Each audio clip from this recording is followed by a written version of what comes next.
এই বানরটা সারাদিন মদ খেত আর বখাটে বন্ধুদের সঙ্গে সময় কাটাতো। সন্ধ্যায় বাড়ি ফিরে এসে নিজের স্ত্রী বানরীকে মারধর করত।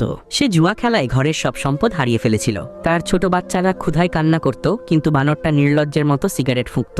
যখন আর ঘরে কিছু ছিল না, তখন সে বাচ্চাদের আর বানরীকে ভিক্ষা করতে পাঠাতো। তারা যা কিছু ভিক্ষা করে আনতো, বানরটা তার জুয়া খেলায় উড়িয়ে দিত। বাচ্চারা ক্ষুধায় কাতর হয়ে মায়ের কোলে ঘুমিয়ে পড়ত। একদিন বানরী খাবারের জন্য গ্রামে গিয়ে ভিক্ষা করছিল, কিন্তু মানুষজন তাকে লাঠি মেরে তাড়িয়ে দিল। আজকে কিছু না আনতে পারায় বানরটা তাকে মারধর করে।